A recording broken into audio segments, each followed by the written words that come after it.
अस्सलाम वालेकुम dear students, my name is Imran Anwar. हम आउटलाइन पे बात कर रहे थे पिछले लेक्चर में। तो टॉपिक पे बात करते करते कि टॉपिक सेलेक्ट कैसे करना है, अंडरस्टैंड कैसे करना है, काफ़ी टाइम हो गया। तो आउटलाइन को कंटिन्यू करते हैं हम। आउटलाइन है क्या? Outline basically is the skeleton of your एसे। वो ढांचा है जिसको आप सामने रख देते हैं एग्जामिनर के ये बताने के लिए कि मैं इस पैटर्न को फॉलो करूंगा अपने पॉइंट ऑफ व्यू को प्रूव करने के लिए। Outline is a formal system used to think about and organize your ideas. Think about and organize your ideas. Organization अलग चीज़ है, थिंकिंग अलग चीज़ है। थिंकिंग आपके ब्रेन स्टॉर्मिंग को इन्वॉल्व करती है कि टॉपिक को देख के आपके दिमाग में क्या क्या आइडियाज आते हैं।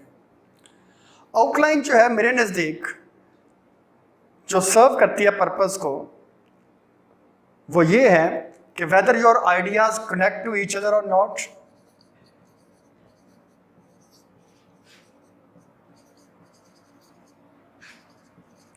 Weather your ideas connect to each other or not. आपको आउटलाइन से पता चल जाएगा जब आप आउटलाइन बना रहे होंगे कि क्या आपके आइडियाज एक दूसरे के साथ कनेक्टिव हैं कि नहीं है, कनेक्टेड हैं कि नहीं है। अगर नहीं होंगे तो आप उसको साइडलाइन करते जाएंगे। एक चीज़ याद रखिएगा, कभी भी नीट आउटलाइन से काम शुरू ना करें, हमेशा लास्ट पेज पे आउटलाइन बनाएं। मैं तो ये कहता होता हूँ स्टूडेंट्स को कि अगर इवन पीएमएस की अगर हम एग्जाम्पल लें तो अगर आपके पास 2 घंटे हैं, ऐसे के लिए पीएमएस में 2 घंटे होते हैं, सीएसएस में 3 घंटे, तो अगर आप एग्जाम्पल लें, टॉपिक को लें और उसके आउटलाइन बनाएं तो रफ बनाएं पहले। चाहे पहला आधा घंटा आपका आउटलाइन बनाने में लग जाए, बेसिक चीज़ आपके आउटलाइन है, आपके पास एक वे फॉरवर्ड जो है वो बिल्ड हो जाता है और उसको आप लेके चलते हैं। तो ये आइडियाज़ कनेक्ट कैसे करते हैं एक दूसरे से, पहली चीज़ तो ये बताती है आउटलाइन। फिर दूसरी चीज़ ये बताती है कि what order of ideas will work best for you, या which order of idea works best for you। Outline आपके आइडियाज के ऑर्डर को भी बताती है। देखें, जब आप किसी चीज़ की काजेज को बयान करते हैं ना, तो कुछ काजेज होती हैं जिनको आप प्रायोरिटी पे पहले नंबर पे रखते हैं, क्योंकि आपके पास उसको प्रूव करने के लिए मटेरियल इतना होता है जो दूसरों को प्रूव करने के लिए नहीं होता। तो ऐसे जैसे लेस इंपॉर्टेंट जो कैटेगरीज होती हैं उसको आप नीचे रखते जाते हैं। अब इस तरह से आपको आउटलाइन ही ये बताती है कि कौन सा ऑर्डर ऑफ आइडिया जो है वो आपके लिए बेस्ट वर्क करेगा। और तीसरे नंबर पे कि जो एविडेंस है, एविडेंस का जो अंदाज़ा है वो आपको रफ आउटलाइन से हो जाता है कि ये रफ आउटलाइन है और इसमें आपके पास किस पॉइंट के लिए एविडेंस हैं और किस पॉइंट के लिए एविडेंस नहीं है। तो लिहाजा ये 3 चीज़ें जो है वो ज़हन में रख लें कि आउटलाइन में ही क्लियर हो जाती हैं कि आपके आइडियाज़ क्या हैं, क्या वो एक दूसरे से कनेक्ट कर रहे हैं कि नहीं कर रहे हैं, क्या आइडियाज़ का ऑर्डर ठीक है आपके, क्या आप उस आइडिया को पहले नंबर पे रख रहे हैं जिसके ऊपर आपके पास सबसे अच्छा और ज़्यादा मटेरियल है, और क्या एविडेंसेस हैं आपके पास उनको प्रूव करने के लिए। तो जब आप रफ आउटलाइन बनाएंगे लास्ट पेज पे तो आपको खुद ही आइडिया हो जाएगा कि ये एविडेंस जो है ये इस पॉइंट में एविडेंस नहीं है, तो आप नीट में कभी भी नहीं लिखेंगे। और एक चीज़ और, हमेशा आउटलाइन में फ्लेक्सिबिलिटी रखें, क्योंकि जब आप नीट आउटलाइन बना के ऐसे लिखना शुरू कर देते हैं तो कुछ आइडियाज़ आपको लिखते वक्त आते हैं। तो समटाइम्स ये नहीं मैं कहता कि वहाँ पे जगह नहीं होती उसको करने के लिए सेटल, लेकिन वो आइडियाज़ इतने इंपॉर्टेंट होते हैं, आपको लगता होता है कि ये पॉइंट अगर मैं पहले नंबर पे लिखता ना तो ज़्यादा इंप्रेशन पड़ना था। तो इसलिए फ्लेक्सिबिलिटी आउटलाइन में होना ज़रूरी है। तो ये 3 चीज़ें हैं। टाइप्स ऑफ आउटलाइन, 2 तरह की आउटलाइन होती है जी। एक जो है वो टॉपिक आउटलाइन होती है और एक सेंटेंस आउटलाइन होती है।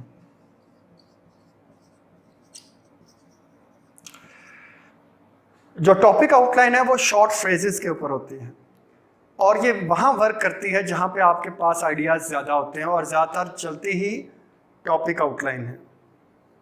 ठीक है। अब टॉपिक आउटलाइन में क्या करते हैं हम, शॉर्ट फ्रेजेस होते हैं and we are dealing with a number of issues. For example if you are going to have an essay on empowerment of women would empower Pakistan, जैसे हमने पिछले लेक्चर में बात की थी उस टॉपिक की, तो हमारे पास ये शो करना है हमने कि how empowerment of women would empower Pakistan. तो उसके आगे हमारे पास कैटेगरीज हैं।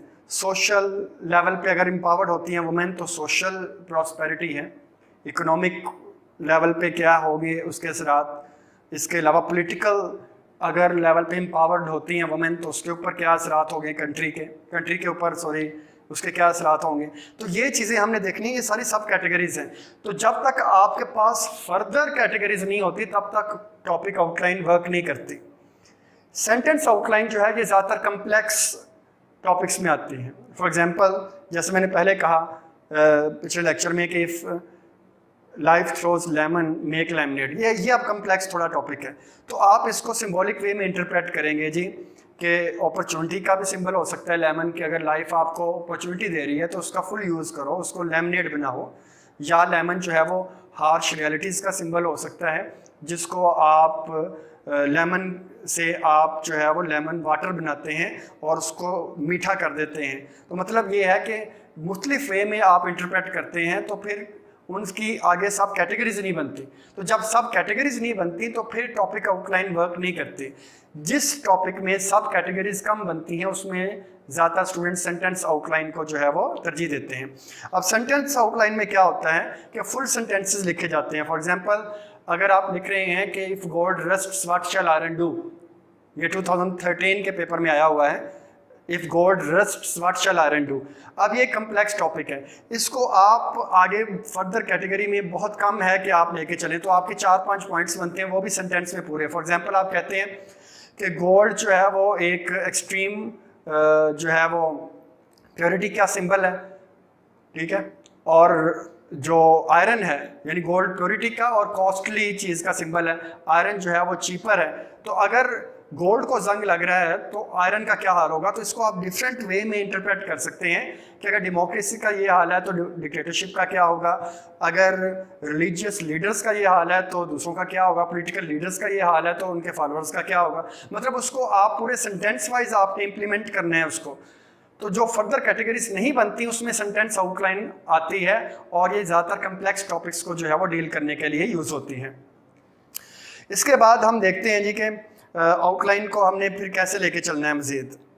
आउटलाइन के लिए एक चीज़ देखें कि जो आउटलाइंस में आप सबसे पहले टॉपिक को लेते हैं, टॉपिक को लेने के बाद आप मेन कैटेगरीज को डिफाइन करते हैं। अब मेन कैटेगरीज के लिए ये तरीका होता है कि आप कैपिटलाइजेशन जो है वो अल्फ़ाबेटिकली यूज़ करेंगे। मसलन ये इंट्रोडक्शन आ गया जी आपका, कोई भी टॉपिक आप लिख रहे हैं, सबसे पहले आपने इंट्रोडक्शन लिख दिया। अब ये बी आ गया। अब बी पे नॉर्मली मैं स्टूडेंट्स को कहता हूँ कि थीसिस स्टेटमेंट लिखें, लेकिन ये कोई स्ट्रिक्ट रूल नहीं है कि आपने थीसिस स्टेटमेंट आउटलाइन में लिखनी है या नहीं लिखनी, इट डजंट मैटर। इंट्रोडक्शन में आपका थीसिस स्टेटमेंट जो है, आपकी जो अंडरस्टैंडिंग है और जो आपका पॉइंट ऑफ व्यू है वो बयान करना ज़रूरी है। लेकिन मैं अक्सर लिखवा देता होता हूँ कि आप इंट्रोडक्शन के बाद जो है वो आउटलाइन में दे दें। फॉर एग्जांपल अगर हम कहते हैं कि empowerment of women would empower Pakistan, तो इसके ऊपर मैं लिखूंगा कि since women occupy almost half the population of the country और the land of pure, so without empowering them it would be a dream to empower Pakistan. मतलब ये मेरा स्टांस आ गया थीसिस स्टेटमेंट में और मैंने यहाँ पे लिख दिया। अगर नहीं लिखना डजंट मैटर।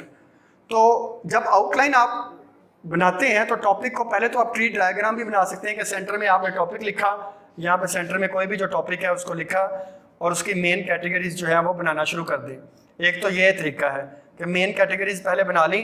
अब जिस टॉपिक की दो टॉपिक्स में मैच है आपका जी कि आपने ये सिलेक्ट करना है, तो जिस टॉपिक की ज़्यादा मेन कैटेगरीज बनेगी वो आपका टॉपिक सिलेक्ट हो जाएगा मेन कैटेगरीज वाला, ठीक है।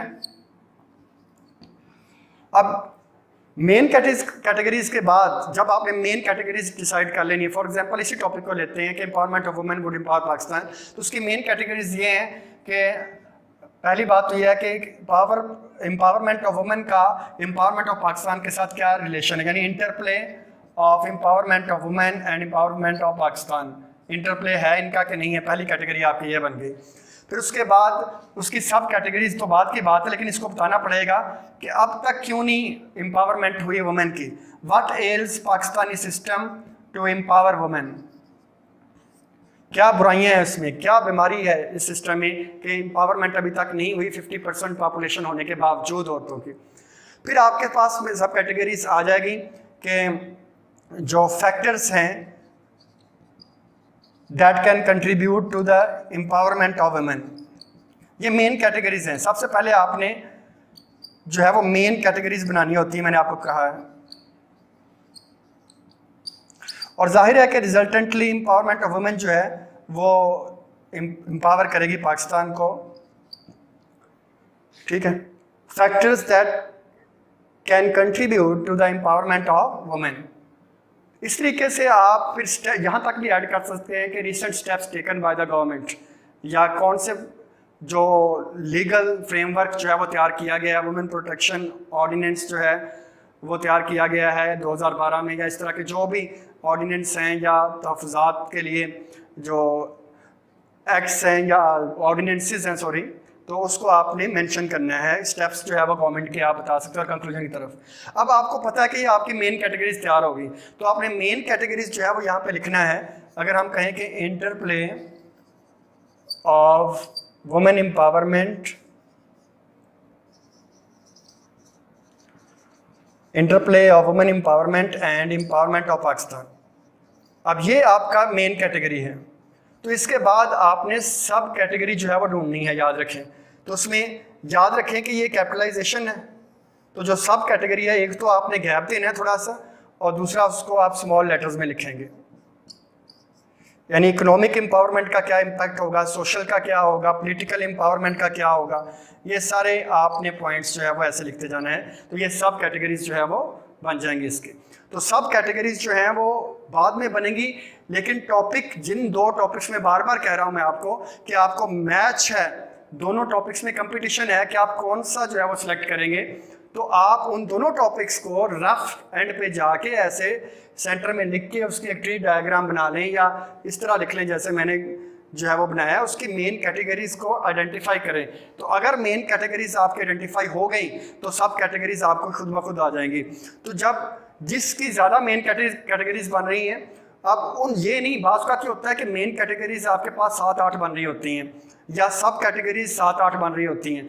लाजमी नहीं होता कि आपने हर एक को जो है वो शामिल करना है। फिर उसको हम परखते हैं, जैसे मैंने पहले बताया कि क्या वो कनेक्ट हो रही हैं टॉपिक से, क्या आपके पास इतने एविडेंसेस हैं कि आप उनको कनेक्ट कर सकते हैं टॉपिक के साथ या प्रूव कर सकते हैं। तो ये सारी चीज़ें आपने देख के फिर इसको फाइनल करना है। तो जब फर्स्ट कैटेगरी की सब कैटेगरीज आ जाएंगी, इसी तरह से सी आ जाएगा। ठीक है, फिर आप बता देंगे कि व्हाट एल्स पाकिस्तानी सिस्टम या Pakistani society to empower women, के कौन सी चीज़ें हैं, कौन सी डिजीज़ है जो वुमेन को एम्पावरमेंट की तरफ नहीं ले जा रही। तो फिर उसी तरह आपकी इसी तरह से सब कैटेगरीज जो है वो बनती जाएंगी और आप उसको कंटिन्यू करते जाएंगे। तो मेन कैटेगरी और सब कैटेगरी ये आपने साथ साथ लेके चलनी है। ठीक है, अब एक चीज़ याद रखें कि एक स्पेसिफिक ऑर्डर होता है, स्पेसिफिक ऑर्डर होता है जिसको आपने फॉलो करना है, क्योंकि आपने उसको ऐसे में भी आगे लेके चलना है। एक चीज़ याद रखें कि जब आउटलाइन जो है आपने जिस ऑर्डर में पॉइंट्स आउटलाइन में लिखे हैं, आगे पैराग्राफिंग भी आपकी उसी मेन बॉडी में पैराग्राफिंग भी उसी जो है वो तरतीब से होनी चाहिए। ठीक है, मतलब ये कि आपको अगर वो देखना चाहे कि उसने interplay of empowerment of women and empowerment of Pakistan आपने किया है, तो डायरेक्ट भी देखना चाहे तो उसे पता हो कि ये थर्ड पैराग्राफ है जी, ये सोशल का या इकोनॉमिक का या पॉलिटिकल एस्पेक्ट का कितना पैराग्राफ है जी इसमें इंटरप्ले वाले मेन टॉपिक में। तो वो वहाँ पे फौरी पहुँचे भी डायरेक्टली, अगर वो उस पैराग्राफ तक भी जाए तो आपकी जो है वो कोई उसमें गुंजाइश ना हो कि उसे लगे ना कि आपने आउटलाइन को फॉलो नहीं किया। इसलिए आउटलाइन की जो ऑर्डर है, ऑर्गेनाइजेशन है, वो बड़ा मैटर करता है। इसी वजह से मैंने आपको पहले नंबर पे कहा कि फ्लेक्सिबिलिटी रखें आउटलाइन में, उसको रफ बनाएं, रफ बनाने के बाद उसको जो है वो लेके आएँ नीट में, ताकि उसमें फ्लेक्सिबिलिटी रहे और जो पॉइंट्स आपके कहीं मिस हो भी गए हैं लिखते वक्त तो वो वहाँ पे ऐड हो सकें। तो ये मैंने आपको बता दिया। तो ये इस तरीके से आपने एक आउटलाइन बनानी है किसी भी ऐसे की। कोशिश किया करें, मैंने पहले ही बताया कि वीकली एक ऐसे लिखें या फोर्टनाइटली, अगर आपके पास एग्जाम में काफ़ी टाइम है तो मंथली 2 ऐसे कंप्लीट करें। लेकिन जो हमारा अपना स्टाइल है, एकेडमी में हम पढ़ाते हैं, तो हम तो बच्चे से डेली बेसिस पे उसको करवाते हैं कि इंट्रोडक्शन लिखे, कम अज़ कम इंट्रोडक्शन और आउटलाइन लाजमी बनाए डेली बेसिस पे। तो आप इसको प्रैक्टिस जब तक नहीं करेंगे, जितनी मर्जी थ्योरी आप पढ़ लें, I am trying my best to make it easier for you, but you can make it easier for yourself only when you will practice these principles. Okay? Thank you.